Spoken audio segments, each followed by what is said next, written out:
जहां इंद्रियों को दिव्य करना है वहां हम इनको और मलिन कर रहे हैं। जनेन्द्रिय का वेग ना सहने के कारण हम परस्पर शरीरों के आकर्षण में, भोग वासना में लिप्त हो गए। मन और जनेन्द्रिय संपूर्ण रूप से काम वासना से युक्त होने के कारण मलिन हो गई। ये देह पिंड, चाहे पुरुष शरीर हो चाहे स्त्री शरीर हो, कोई खास बात नहीं इसमें खास बात है भगवान की प्राप्ति कर लेना। खास बात है तुम्हारा चिंतन दिव्य हो जाना। खास बात है इस शरीर से सबकी सेवा बन जाए। माता पिता, भाई बंधु, परिवार, समाज, राष्ट्र, धर्म, भगवान, सबकी सेवा बन जाए तो ये शरीर सार्थक हुआ। नहीं क्या मांस का पिंड है, रक्त संचरित, नसनाड़ियां, हड्डी, त्वचा, और इसमें जो डालो मलमूत्र बन गया। जितने द्वार हैं उनका सबको परिचय है ही है। कौन से सुख के लिए परस्पर शरीर में आकर्षण होता है? सच्चिदानंद सुख की लालसा वाला शारीरिक सुख के भोग में यदि अनेक जीवन व्यतीत करने के बाद ये भी जीवन व्यतीत कर दिया तो हाथ क्या लगेगा? इतना जीवन व्यतीत कर दिया, क्या हाथ लगा? बहुत विवेक विचार की जरूरत है। धर्मयुक्त काम भगवान ने अपना स्वरूप बताया है सृष्टि संचालन के लिए। यदि विवाह पाणिग्रहण संस्कार करके संतानोत्पत्ति के लिए विधान किया गया है तो वो धर्मयुक्त काम है। व्यभिचार वहां भी नहीं, धर्मयुक्त काम। अन्यथा धर्म विरुद्ध यदि काम का सेवन किया जाए तो घोर पापाचरण बनने लगता है और मलिनता पे मलिनता होती चली जाती है। स्त्री रूपा मेध्य पिंडे मुंह रमृत धिया। हमारी बुद्धि इतनी मलिन हो गई है कि मलमूत्र के द्वार को अमृत पान का स्वरूप समझते हैं। कितनी निकृष्ट बुद्धि है। इन शरीरों पे है क्या? ऊपर के द्वार देखो, आंख से कीचड़ निकले, नाक से कितनी खखार के थूको, वमन करके देखो। नीचे के द्वार तो दुर्गंध युक्त मलमूत्र के ही हैं। किन भोगों में तुम अमृत पान करना चाहते हो? स्त्री रूपा मेध्य पिंडे मुहु रमृत धिया नित्य लोलुभ्यमानम। नित्य तुम लुभायमान हो रहे हो कि अगर ये शरीर भोगने को मिल जाए, ये शरीर मिल जाए तो हमारा जीवन धन्य हो जाए। नित्य लोलुभ्यमानम है क्या? थोड़ा विवेक से विचार करके देखो। धर्मयुक्त संतानोत्पत्ति के लिए भगवान ने आदेश किया है। मनमुखी चाल चल करके मनोरंजन करने के लिए ये नहीं बना हुआ है। फंसते चले जाओगे। अमृत की लालसा से मृत होते चले जाओगे। तुम्हारे विचार मृत, तुम्हारे आचरण मृत, तुम्हारा शरीर मृत, तुम्हारी चेष्टा मृत। क्योंकि मृत लोक में हो, इसका नाम मृत्यु लोक है और खोज रहे हो अमृत। चक्षुर्न क्षुद्र जीवैरपि विहितो। ये नेत्र मिथ्या रूप में लुभायमान हो रहे हैं। चमड़ी ऊपर से गोरी पीली जैसी भी, उसी में हम आसक्त हो रहे हैं। इतने आसक्त हो रहे हैं।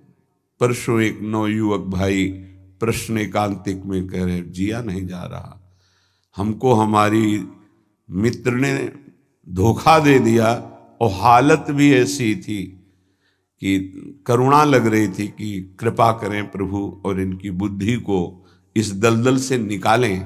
वो जीवन से हारा हुआ व्यक्ति बैठा हुआ है केवल एक बात में कि उसको उसके किसी मित्र ने, मतलब स्त्री शरीर ने उसको धोखा दे के दूसरे से ब्याह कर लिया। धोखा देके। मतलब मन की गति है, इसमें धोखा और सही का क्षेत्र नहीं है। ये तो विचरण करता रहता है, आज ये आज ये आज ये। इसका कोई बिरला इसकी इस गति को रोक दे, वही साधना परायण साधक कहा जाता है। पर ऐसा नहीं होता है। जहां तुमसे बढ़कर कोई मिला तो वहां दृष्टि उसकी जम जाएगी, तुम्हें छोड़ देगा। संसार का खेल यही है। तुम्हारा प्यार अगर सही ठिकाने पे पहुंच जाए तो सार्थक हो जाए। वो प्यार मूर्ति प्रेम के खिलौना दो खेलत हैं प्रेम खेल, प्रियालाल, इनसे प्रेम हो जाए तो निहाल हो जाओगे। पर इनसे प्रेम करने के लिए कठिनता है। पहले सर्वत्र से राग हटावे तो इनसे प्रेम होता है, अन्यथा नहीं। सर्वत्र की ममता बटोर कर इनके चरणों में तब प्रेम होता है। बोले नेत्र दूषित हो गए बस यही देखते हुए। यही दुर्दशा है जीव की। सामने भगवान है चराचर जगत के हृदय में, उनको कोई नहीं देखना चाहता, और बाहरी केवल चमड़े को देख करके हम आकर्षित हो रहे हैं। ये चमड़ी ज्यादा दिन नहीं टिकेगी। जिसकी तुम देख रहे हो उसकी और तुम्हारी भी ये नष्ट होने वाली है। इन्हीं को शासन में साधक रखता है। नेत्रेंद्री हम जहां चाहें वहीं जाएगी, अन्यथा नहीं जाएगी। अभ्यास कीजिए नाम जप के द्वारा। ऐसे थोड़ी कि बात कर रहे हो किसी संत से भगवत चर्चा और तुम्हारी दृष्टि जा रही बार बार, और इतनी हिम्मत तुम्हारी कि भगवत भाव के वातावरण में तुम्हारी अशुद्ध वृत्ति उधर देखने की कोशिश कर रही। क्या देख रहे हो? चुप, एकदम शांत। चक्षुर्न क्षुद्र जीवैरपि विहित मृषा मानना अत्यंत मग्नाहा। ये क्षुद्र जीव समझ नहीं पा रहे कि नेत्र किसके लिए मिले। ये नेत्र मिले भगवत साक्षात्कार के लिए। ये विचार करो 5 मिनट आंख बंद करके, अगर ऐसे ही तुम्हारी आंखें छीन ली जाएं तो सोचो कैसा तुम्हारा जीवन होगा। जिन आंखों से तुम गंदी बातें कर रहे हो, गंदी बातें देख रहे हो, यही आंखें भगवान छीन लेते तुम्हारी, तो क्या तुम्हारा जीवन होता। आज तुम्हें भगवान ने आंख दी है, तुम इससे धर्म का दर्शन करो, सब में भगवत दर्शन करो, श्री विग्रह के दर्शन करो, संत दर्शन करो, नेत्र पावन करो। नेत्रों को दूषित कर लिया हमारी वाक इंद्री। जब हम इससे चिदानंद नाम जप करते हैं, चिदानंद लीला का गायन करते हैं, तो वाणी भी चिदानंद हो जाती है। श्रवणेन्द्रिय, जब इससे हम नाम कीर्तन सुनते हैं, नाम जब सुनते हैं, भगवत लीला सुनते हैं, तो श्रवणेन्द्रिय चिदानंद हो जाती है।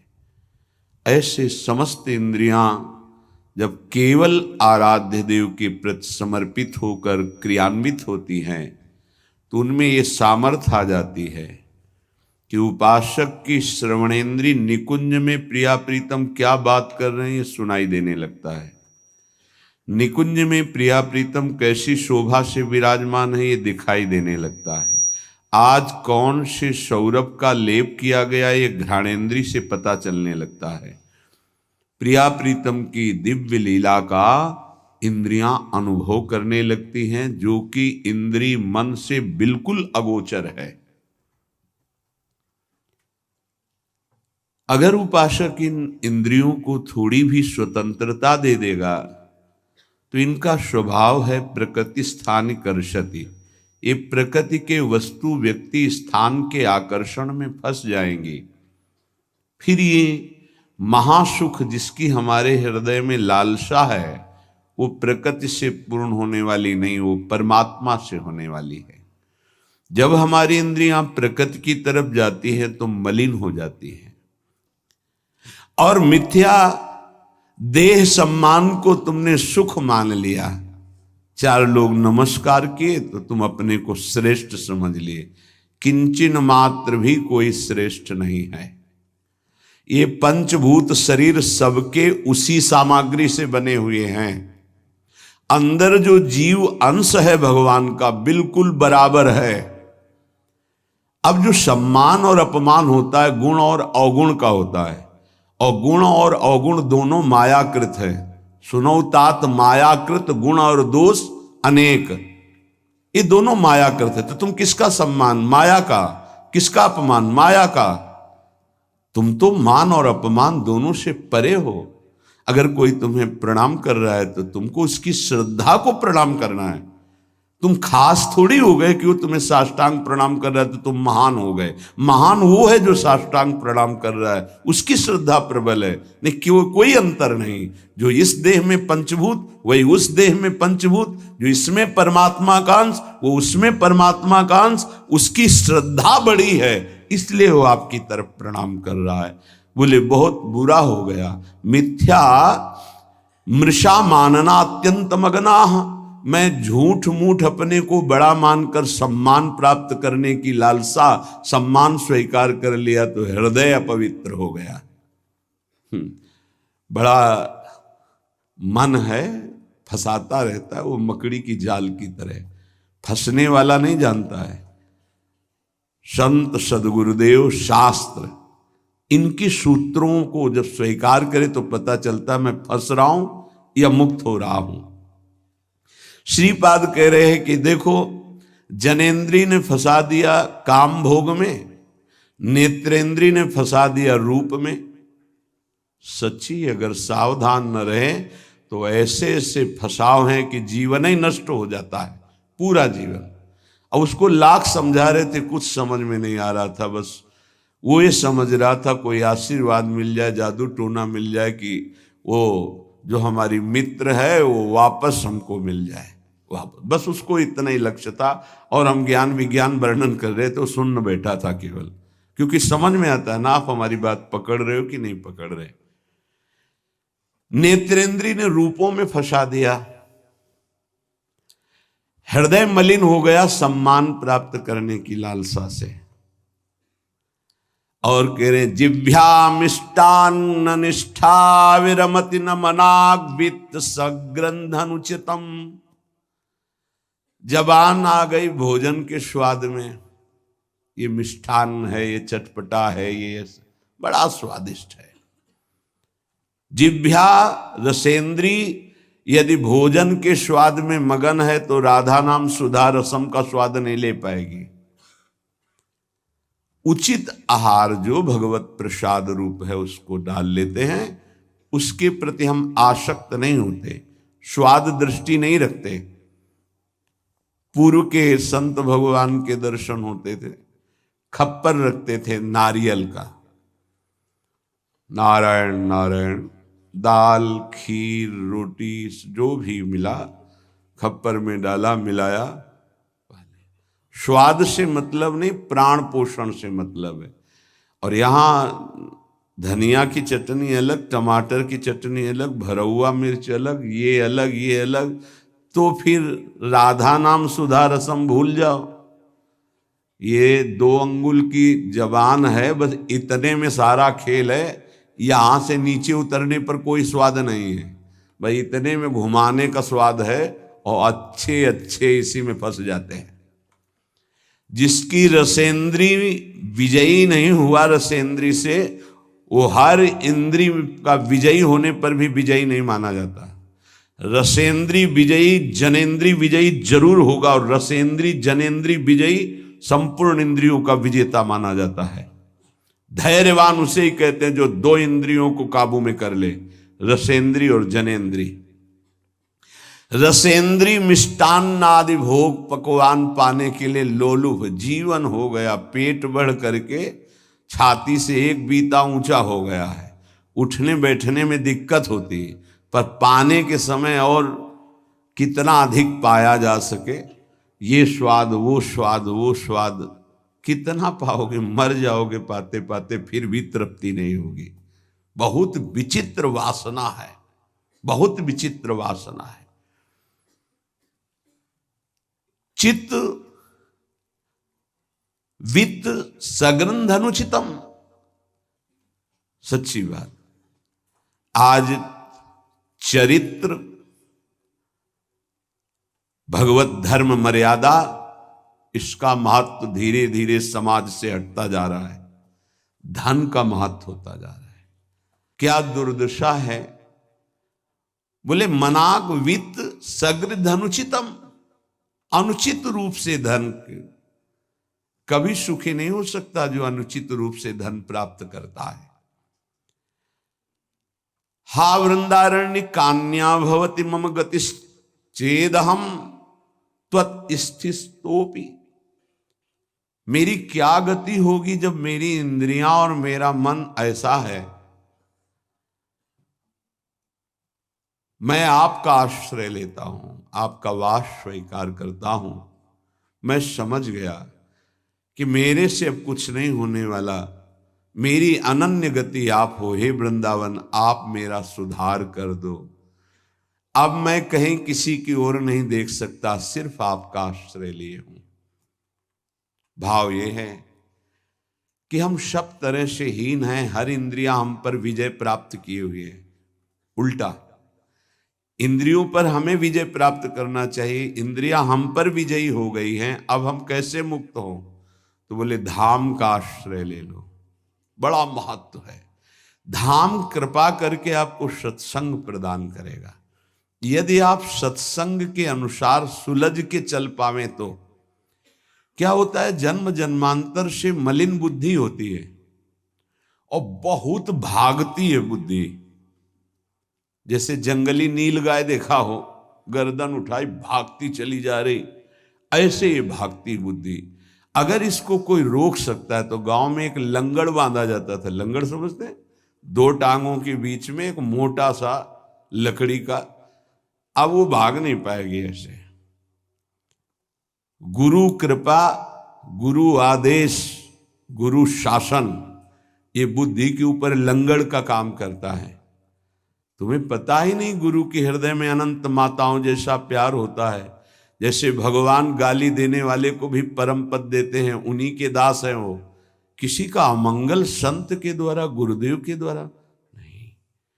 आपका विचार, आपकी सोच आपको अमंगल के रास्ते पे खड़ा करके और ऐसा धक्का देगी कि शायद है फिर बचा पाने की स्थिति ना रह जाए। सगर के जो पुत्र 60,000 थे, भगवान कपिल देव जी का अपराध कर दिया, आश्रम को विध्वंस करने लगे। घोड़ा वहीं बंधा हुआ था, किसी ने बांध दिया था, उनको पता भी नहीं था।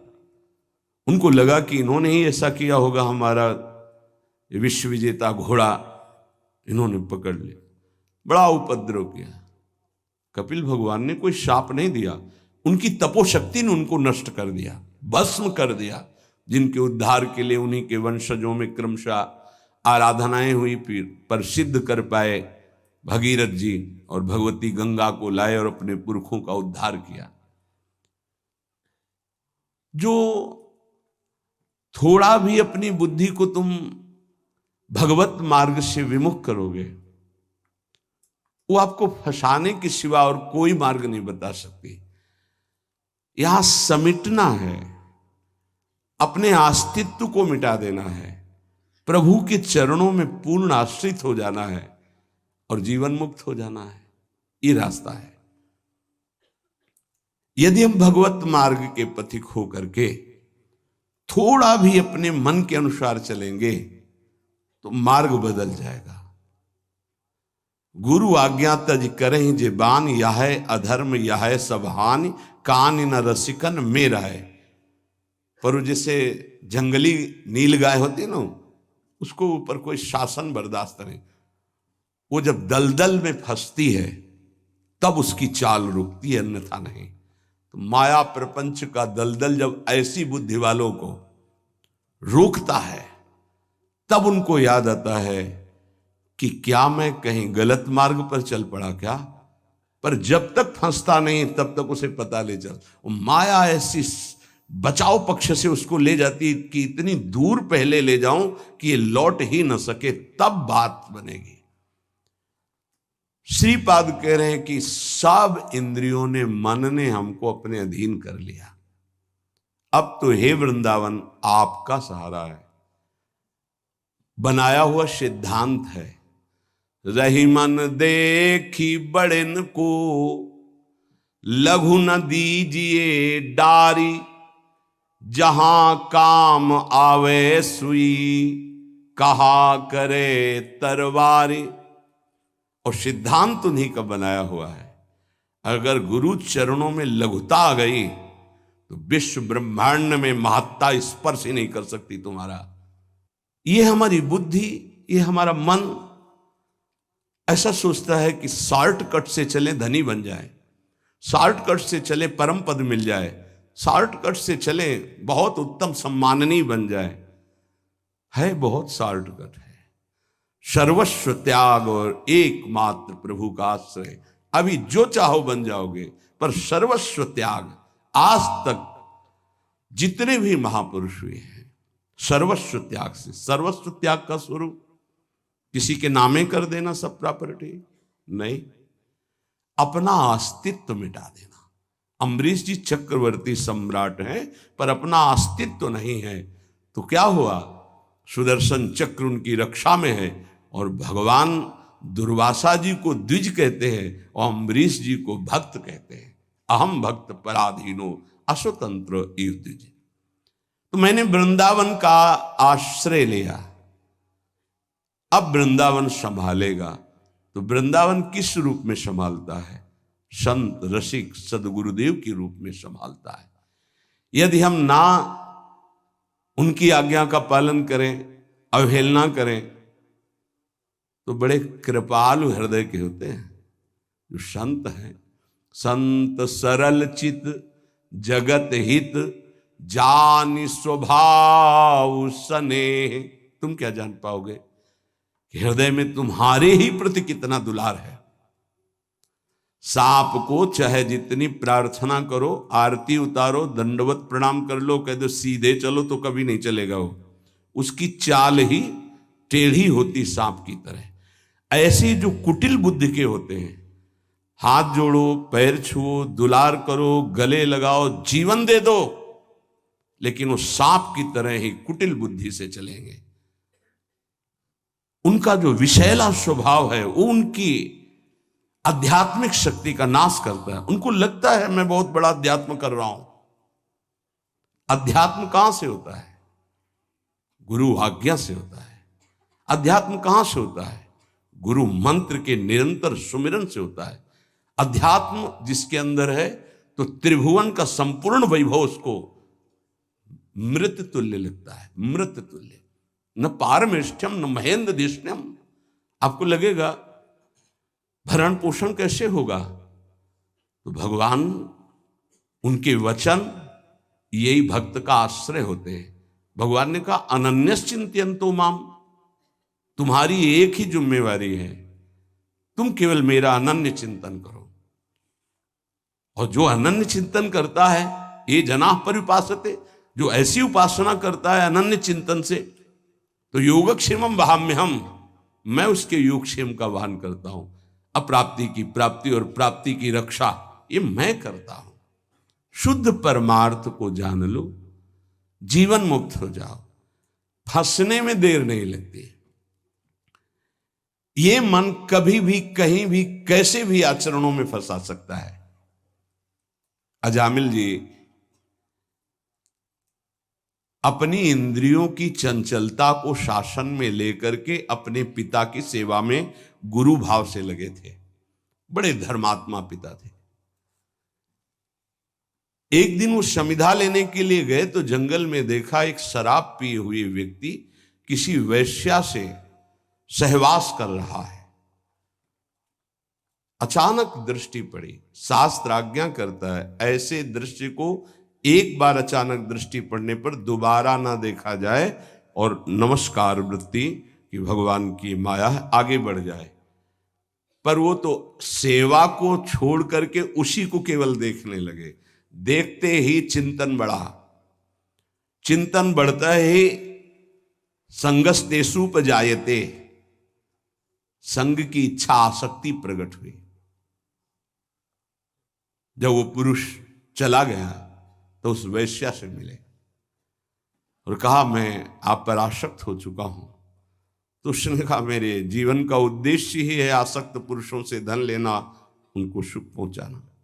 कहा पूरी पिता की संपत्ति सब वैभव लुटा दिया। आखिरकार उसी के पास रहने लगे, उसके दास बनकर रहने लगे, क्या क्या अमंगल कार्य करने लगे। जहां संविधा लेने गए थे यज्ञ के लिए, वहां पशुओं का हिंसा करके और मांस रांधना खाना, ये सब बहुत गंदा जीवन। एक बार थोड़ा भी कोई धर्म का अनुष्ठान करे तो धर्मो रक्षति रक्षिता, धर्म उसको बचाने की कोशिश करता है, रक्षा करता है। गांव में संत मंडली आई, मंडली ने पूछा यहां कोई पवित्र उदार संत सेवी का घर हो तो बताना, वहां आज हम रुकना चाहते। पूरी संत मंडली ठाकुर को भोग लगाएंगे, आरती पूजा और सुबह चले जाएंगे। हाँ, उन्होंने कहा सबसे ज्यादा पवित्र अजामिल है गांव के बाहर, जो वो बगीचा भी सामने वाला उन्हीं का है, वो वैश्या का था। संत स्वभाव विश्वास से होता है, संतों का स्वभाव जो सिद्ध होता है वो विश्वास से होता है। आज तक कभी ऐसा संशय नहीं होता कि आदमी ऐसा बोल रहा है तो इसमें कुछ झूठ भी हो सकता है क्या? नहीं, पर बाद में ऐसा लगता है कि इनको सत्य बोलना आता ही नहीं है। संसारी आदमी को आचार्य की बात फिर याद आती है, पाए जान जगत में सब जन कपटी कुटिल कलयुगी टंचु। कपट और कुटिलता के बर्ताव किसी और कुछ आता ही नहीं। कई बार सत्संग में प्रार्थना की कि एक जगह ऐसी रखो जहां झूठ मत बोलो, कपट मत करो, गुरु दरबार।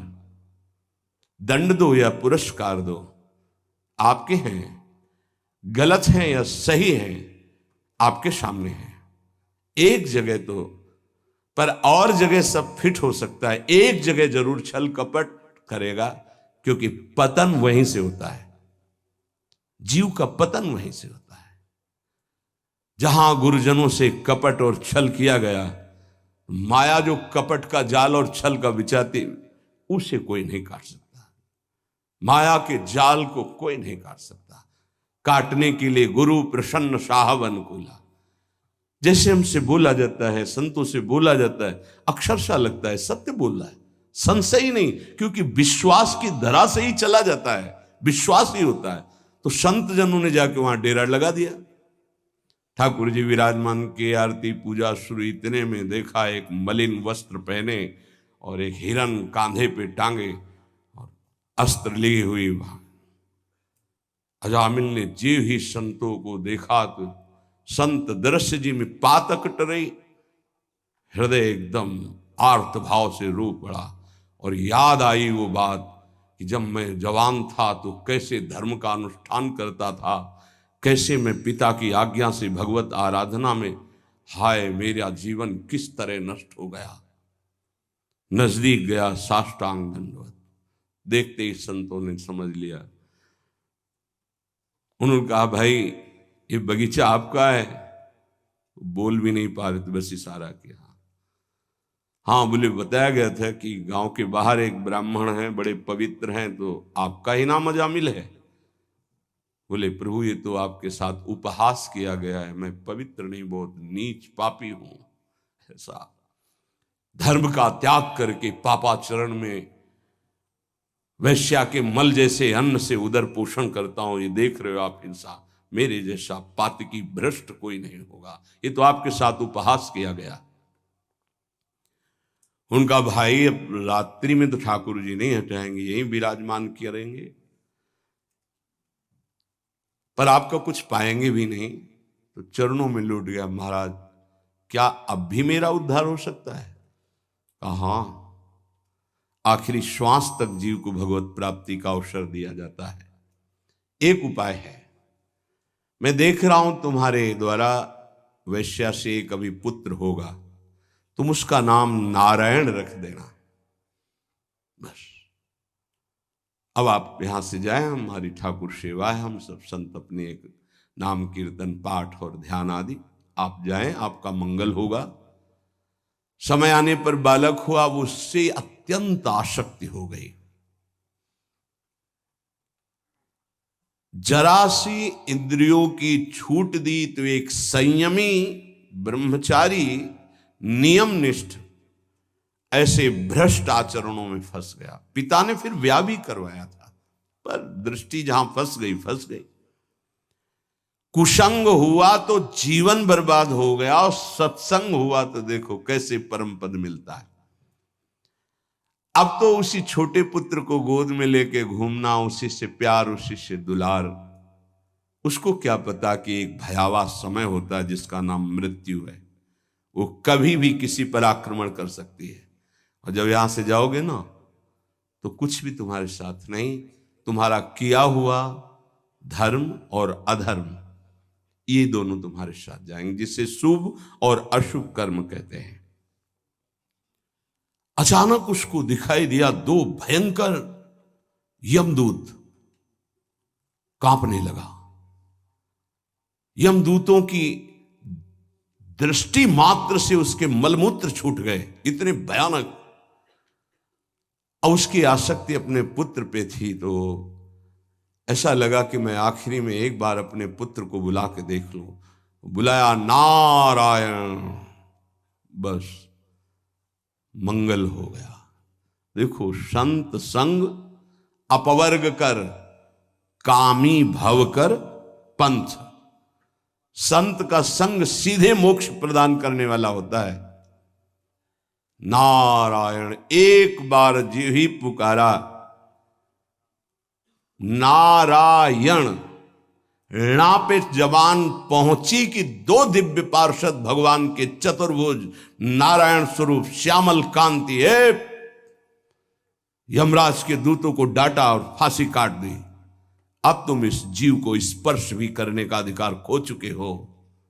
बड़ा सुंदर प्रसंग है, अगर इसे बार बार हम सुने और इसे हृदय में बैठा लें तो जीवन मुक्त होने के लिए पर्याप्त साधन है। नाम महामंगल मूद में अजामिल जी की चेतना लुप्त होने वाली थी, फांसी पड़ चुकी थी यमदूतों की।